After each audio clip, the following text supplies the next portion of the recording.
안녕하세요. 오늘 보내주신 자료들을 이렇게 책상 위에 쭉 펼쳐놓고 보니까요. 문득 이런 질문이 생기더라고요. 네, 어떤 질문이신가요? 우리가 흔히 말하는 하나님의 도우심이라는 게, 과연 늘 한 가지 모습일까? 아, 아니면 우리 상황에 맞춰서 모습을 바꾸는, 뭐랄까, 카멜레온 같은 걸까 하는 생각이요. 굉장히 흥미로운 질문인데요. 그래서 오늘 저희는 당신이 보내주신 창세기, 마트복음, 에스라, 그리고 사도행전, 바로 이 네 편의 텍스트를 나침반 삼아서요. 네네, 그 질문의 답을 한번 추적해 보려고 합니다. 좋습니다. 저희가 오늘 그냥 뭐 내용을 요약만 하려는 건 아니고요. 그렇죠. 각기 다른 시대 또 전혀 다른 상황에 놓였던 사람들이 경험했던 그 도우심의 진짜 얼굴이 뭐였는지, 네, 그리고 그게 오늘에 사는 당신에게는 어떤 의미가 될 수 있는지 그 핵심을 한번 같이 파헤쳐 보려고 합니다. 아주 기대가 되네요. 자, 그럼 첫 번째 단서가 있는 창세기 7장으로 바로 들어가 볼까요? 네, 이야, 이거 뭐 시작부터 스케일이 정말 장난이 아니네요. 온 세상이 물에 잠기는 대홍수 이야기잖아요. 맞습니다. 너무 거대해서 사실 좀 비현실적으로 느껴지기도 하죠. 솔직히 내 삶이랑 무슨 상관일까 싶기도 한데 자료에서는 이 부분을 딱 한마디로 표현하더라고요. 네, 죄악 속에서도 씨앗은 남기시는 도우심이다. 네, 바로 그 씨앗이라는 키워드가 중요합니다. 땅 위에 움직이는 생물이 다 죽었다는 구절을 보면 정말 완전한 끝, 그야말로 절망 그 자체인데 말이죠. 그렇죠.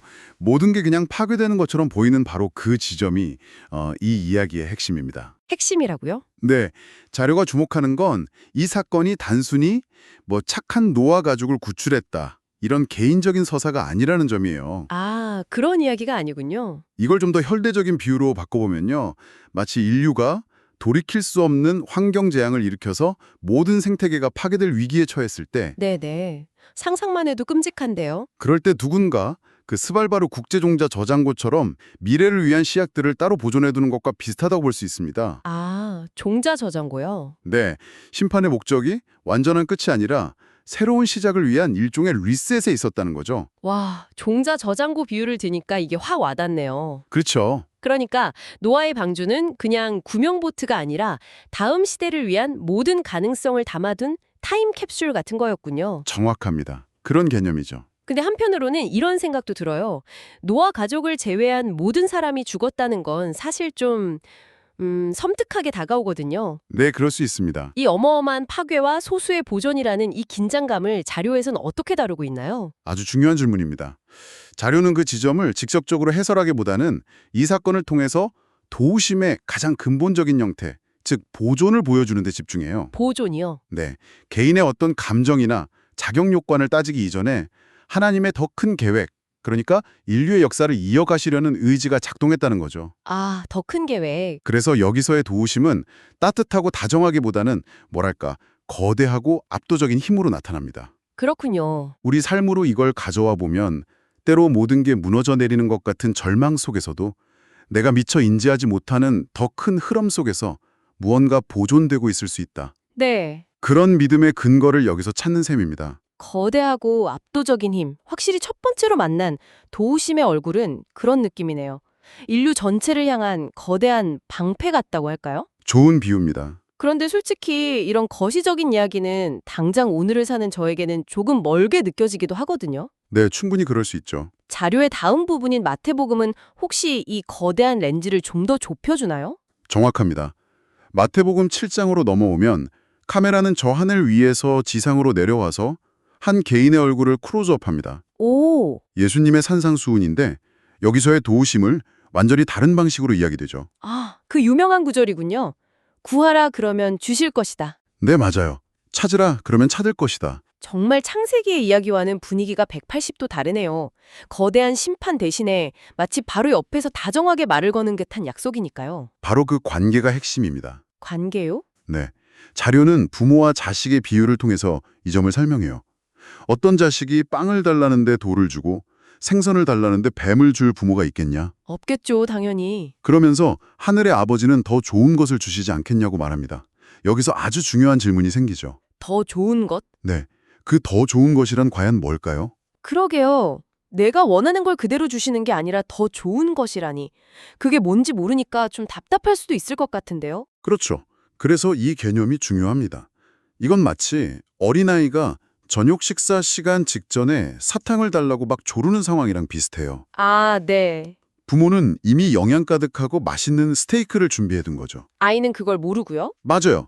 아이 입장에서는 당장 사탕을 못 먹어서 서운하겠지만 부모는 아이에게 정말로 필요한 더 좋은 것이 뭔지 알고 있는 겁니다. 아, 그런 의미군요. 자료는 하나님과의 관계가 바로 이런 신뢰를 바탕으로 한다고 설명합니다.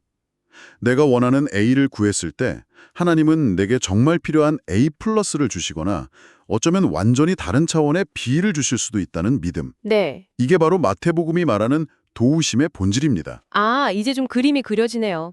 첫 번째 도우심이 인류를 위한 거대한 방패였다면 네.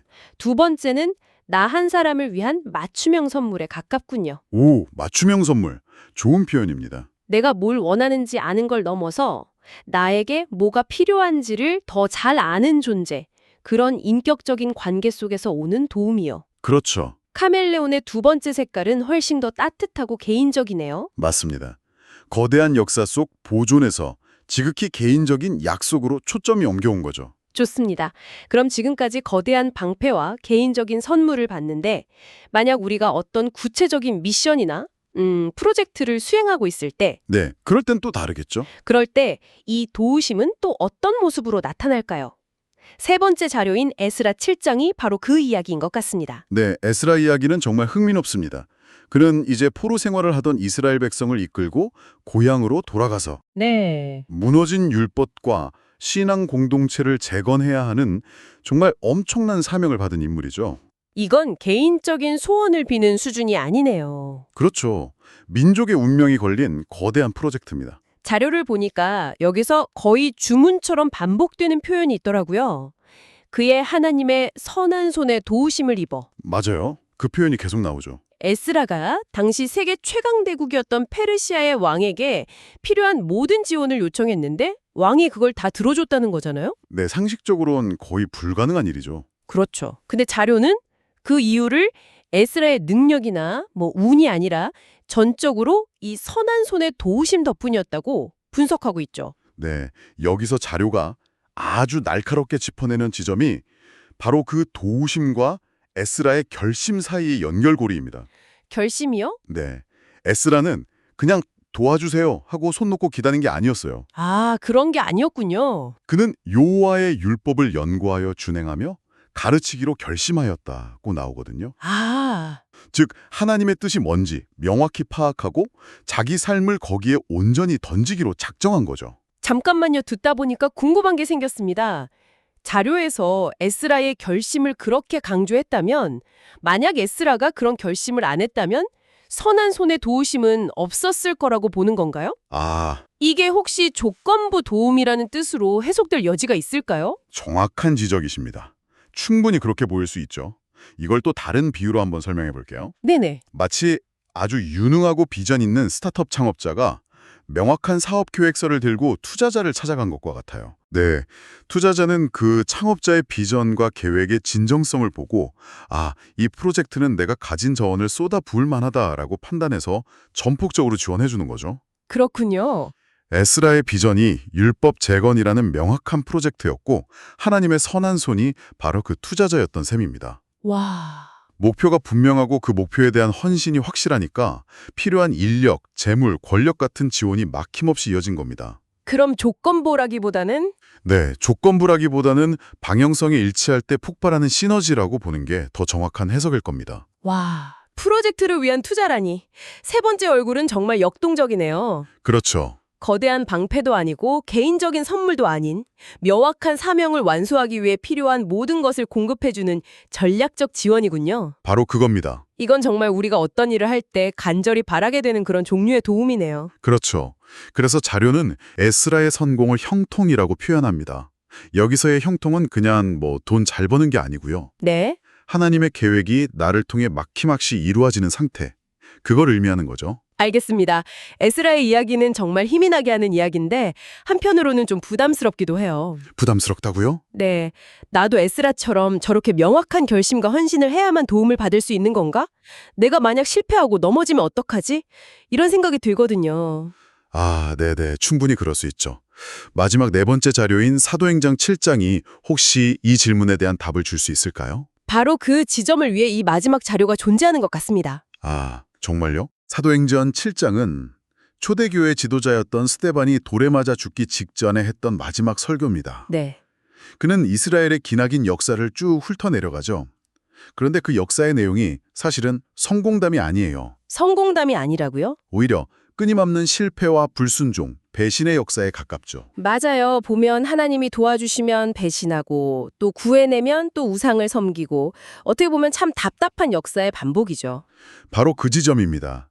스데반은 바로 그 지점에서 놀라운 통찰을 제시해요. 네.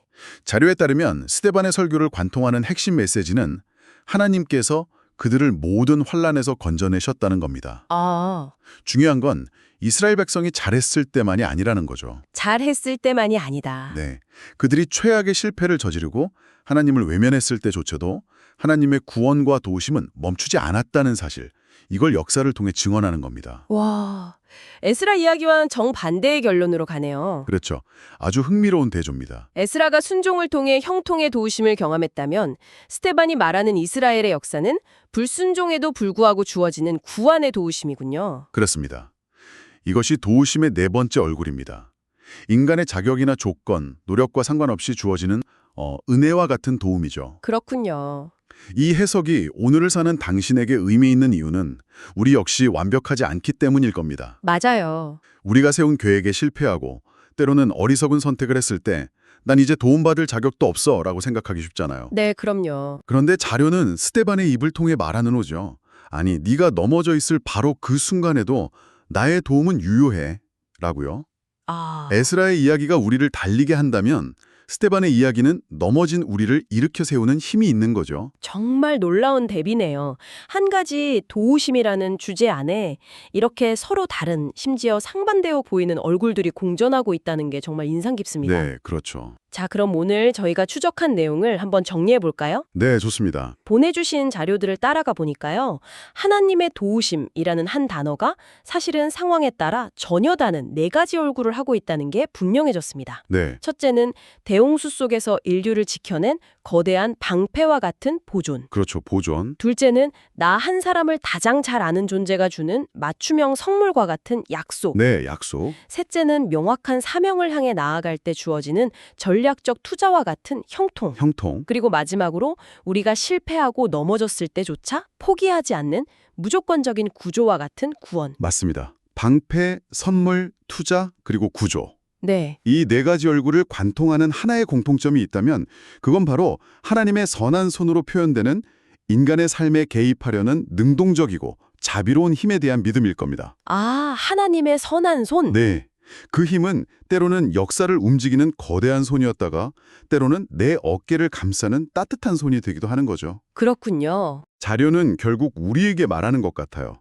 당신이 지금 어떤 상황에 처해 있든 그 상황에 맞는 얼굴을 한 도우심이 존재하니까 절망하지 말고 그 손을 붙잡으라고 말입니다. 결국 자료의 핵심은 구하는 자에게 그 상황에 맞는 도움의 손길이 주어진다는 거군요. 네, 그렇습니다. 바로 그 지점에서 오늘 이 깊이 있는 대화를 마무리하면서 당신이 한번 곱씹어 볼 만한 마지막 질문을 던져보고 싶습니다. 네, 오늘 우리가 살펴본 모든 이야기는 구하는 자 혹은 선택된 자에게 주어지는 도움에 초점이 맞춰져 있었죠. 맞아요. 그렇다면 여기서 한 걸음만 더 나아가 보면 어떨까요? 네. 만약 우리가 구하지 않았음에도 불구하고 어쩌면 우리가 전혀 인지하지도 못하는 사이에 이미 우리 삶에 주어지고 있는 도움들이 있다면요. 아, 그것은 이 선한 손의 도우심이라는 것의 본질에 대해 우리에게 또 어떤 새로운 이야기를 들려줄 수 있을까요?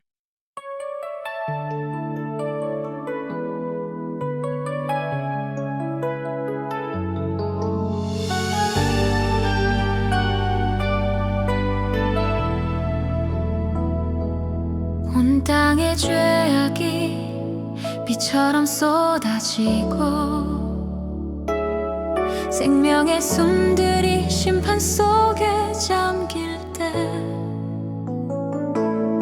주님은 방주의 문을 치니 닫으시고 노아의 가족을 은혜로 보존하셨네. 모두가 끝이라 말하는 절망의 바다 위에서 당신의 뜻을 이어갈 희망의 씨앗 남기시니 죄악 중에도 우리를 지키시는 선한 손길이라 구하라 주님이 주실 것이요 찾으라 반드시 찾아내리라 문을 두드리는 자에게 열어주시는 하늘아버지의 가장 좋은 선물 그 선한 손의 도심을 나 오늘도 신뢰하네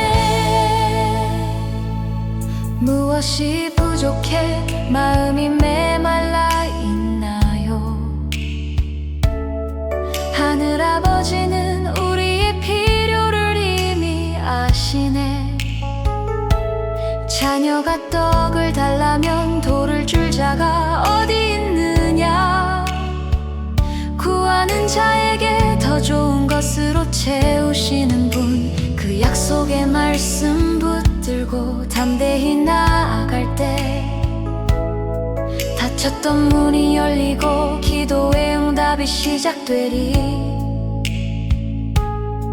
이것이 하나님 나라 백성이 누리는 권세라네 구하라 주님이 주실 것이요 찾으라 반드시 찾아내리라 문을 두드리는 자에게 열어주시는 하늘아버지의 가장 좋은 선물 그 선한 손의 도심을 나 오늘도 신뢰하네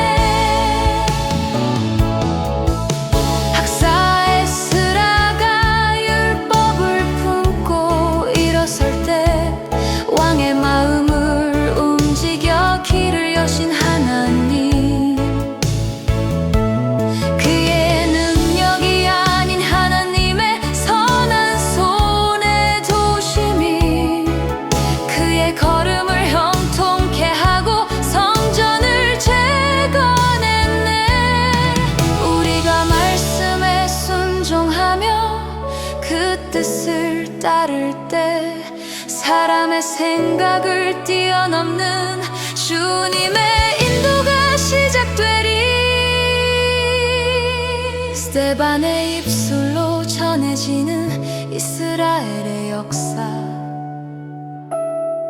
광야와 종살이 그 모든 고통의 순간에도